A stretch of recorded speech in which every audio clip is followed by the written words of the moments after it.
धर्मनगरी मथुरा में हर्ष और उल्लास के साथ में लगाई गई अक्षय नवमी की परिक्रमा।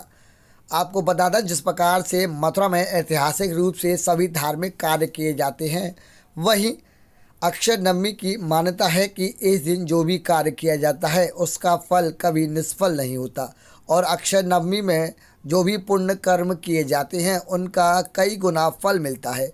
इसी उद्देश्य को लेकर मथुरा की धार्मिक जनता एवं आसपास के क्षेत्र के वासियों ने मथुरा की पंचकोसी परिक्रमा लगाई। पुराणों में मथुरा की पंचकोसी परिक्रमा का एक अलग ही महत्व है। कहा जाता है कि मथुरा की पंचकोसी परिक्रमा करने से व्यक्ति के सभी पाप कर्म दूर हो जाते हैं और व्यक्ति भगवान की भक्ति में लीन होता है।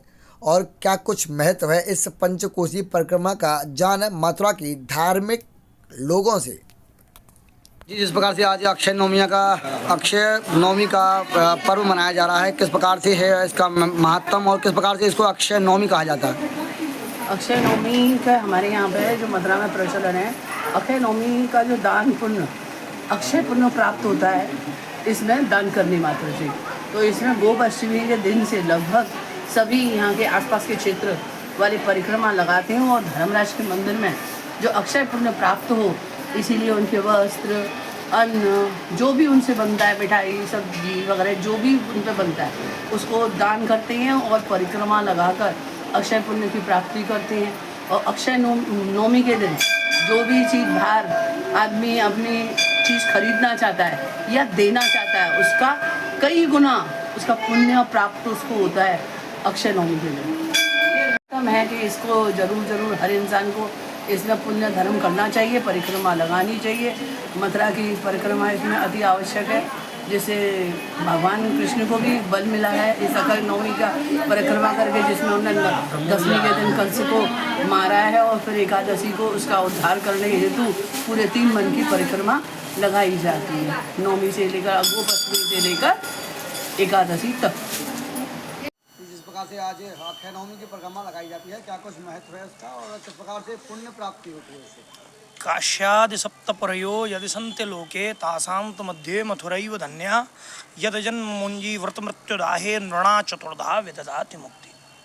काशी आदि सप्तपुरियों में काशी का महत्व है कि काशी मरने से मुक्ति मिलती है, परंतु श्री मथुरा जी का महत्व ये है कि मथुरा में यदि व्यक्ति का जन्म हो, मुंजी व्रत अर्थात यज्ञोपवीत हो, मृत्यु हो या दाह हो, मथुरा हर प्रकार से मुक्ति की दाता है।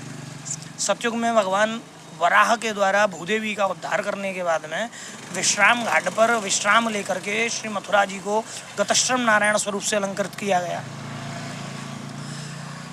त्रेता युग में भगवान रामचंद्र ने जिस समय मथुरा पदार्पण किया शत्रुघ्न जी की विजय के बाद, तो भगवान ने नारद जी के कहने पर मथुरा की प्रदक्षिणा सर्वप्रथम नारद जी ने भगवान को प्राप्त करने के लिए की थी।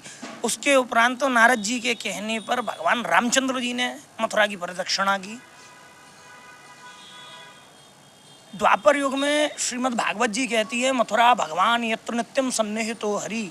भगवान का जो नित्य लीला स्थल श्री गौलोक धाम है वह श्री मथुरा जी है और भगवान मथुरा को छोड़ करके कभी भी कहीं अन्यत्र नहीं जा सकते हैं। तो इसीलिए सारे तीर्थों पे भगवान की अवस्थिति है, परंतु मथुरा जो है वो भगवान का घर है। तो जो स्वयं अक्षय पुण्य के प्रदाता ठाकुर जी हैं, उनका जो अक्षय निवास स्थल है जो कभी रिक्त नहीं रहता ठाकुर जी से, वह है श्री मथुरा जी। इसीलिए अक्षय नवमी के इस पुण्य पर्व पर श्री मथुरा जी की परिक्रमा लगाने का विशेष महत्व है।